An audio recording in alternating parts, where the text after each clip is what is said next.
So up next, let's look at our first interval.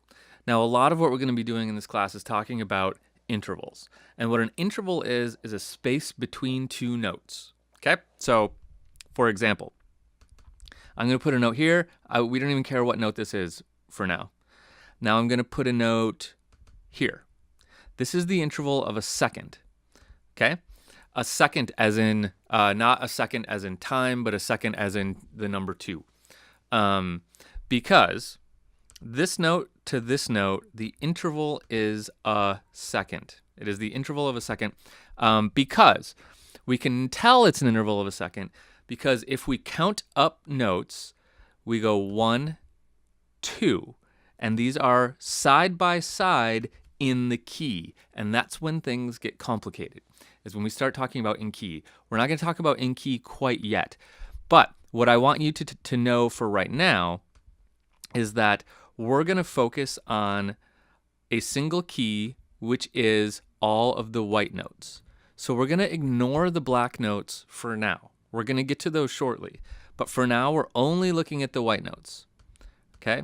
And if we look at just the white notes, here's 1 and here's 2. So this is the interval of a 2. This is the interval of a 3.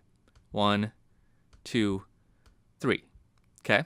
So we're going to go through a lot of different intervals because the intervals are what make up harmony, right? We stack a bunch of intervals together and we get a sound that we like.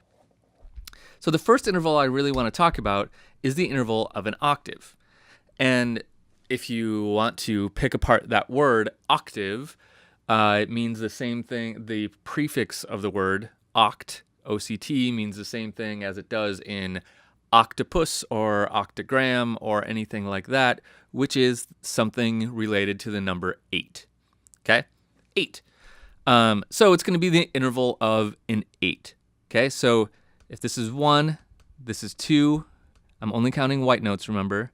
This is 3. This is 4. This is 5, 6, 7, and 8. That is an octave. Okay? So why do we care about octaves? Here's why. You can see that Ableton here for me, and whatever DAW you're using, you've probably have this same thing happening because this is pretty standard. It's labeling all of the C's, so the pitch C. Okay, that's what I started on here. And Ableton's labeling these with the number, the letter and then the number, C2 and C3. The reason is we have 8 notes make an octave, and there are only 8 notes in a scale, okay? Which means in a key, there are only 8 notes. There are actually only 7 because the top and the bottom one are the same. So this note is a C, right? This note is also a C. So we call this one C2. 2 means what octave we're in, and the top one we call C3. That's a different octave, but the same pitch. So those are the different pitches we have, and every 8 notes in a key, they repeat. So by in a key, I mean, in our case, the white notes. The white notes are what's locking us into a key for right now. If we don't want to talk about just the white notes, it's every 12. 1, including black notes, it'd be 1, 2, 3, 4, 5, 6, 7, 8, 9, 10, 11, 12, and then it repeats. So there are 12 possible notes, and if we count up the letter names for each of these, so we call each note a letter. Every note gets a letter. So C, D, E, F, G. G is our highest one, and then it starts over. A, B, and then we get C again. So why do we care? Why not just count up forever, right? Why do we repeat this? Well, these 2 notes, this octave, have a lot of really powerful similarities to them, those 2 notes. Let me play them for you here. I'm just going to throw... let me throw just a piano sound on here. It's a simple piano, so we can hear these. Okay. So here are the two notes side by side. Right? That's an octave. That's the interval of an octave. Let's hear them at the same time.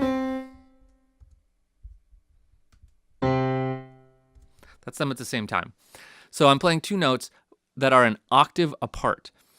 Now, to explain why they sound good together, since this is an electronic music class, let's talk a tiny bit about synthesis. Well, not synthesis per se, but let's talk about waveforms. When we look at the waveform of the lower octave, in this case C2, it looks something like this. And then an octave higher than that looks something like this. Now, the reason these are octaves is because the wavelength of the higher octave is exactly twice the wavelength of the lower octave. So it's going to fit perfectly inside the lower octave. The higher octave, 2 cycles of the higher octave is going to make 1 cycle of the lower octave. It's a perfect 1-to-2 ratio. And those perfect ratios always sound good, right?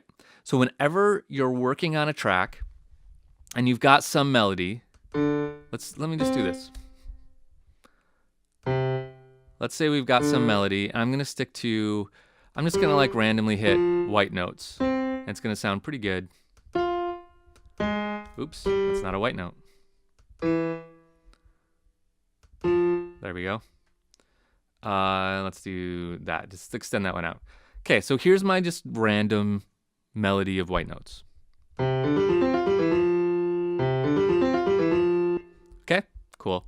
Now, if I want to jazz that up a little bit, I'm going to select all of it, and I'm going to add an octave by just copying this.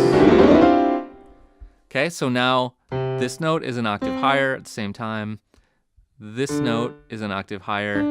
So I've added an octave of everything, and this is going to sound great because when you add an octave to something, it's a really safe harmony to add because you can kind of blindly do it. Just add an octave, and it's going to sound good. It'll sound a little, it's hard to put word on these things, but let's say a little stronger, right? Here it is.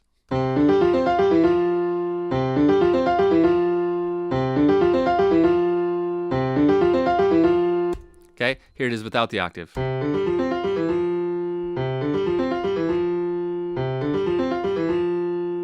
And with the octave. Right, so the octave makes a great sound if you want that little bit thicker. If we want to do something a little different but still want it thicker, let's add a lower octave. So what we did here is we added a higher octave. Let's add a lower one. Okay, so now I've got my original melody here and my lower octave down here. Let's hear that.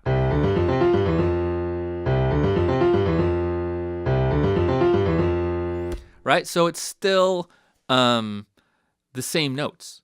I haven't changed any notes. I've just added an octave.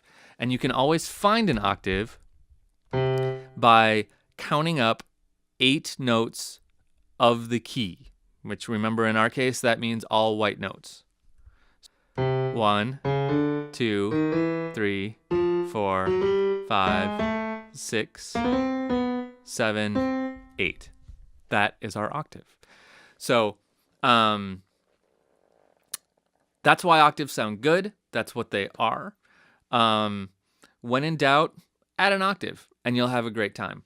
Okay, so let's do one other thing here. Let me show you some cool things you can do with octaves where I'm just going to jam for a second with some octaves and show you I'm just going to put something together using pretty much just octaves to show you how these can be useful to you in the next video.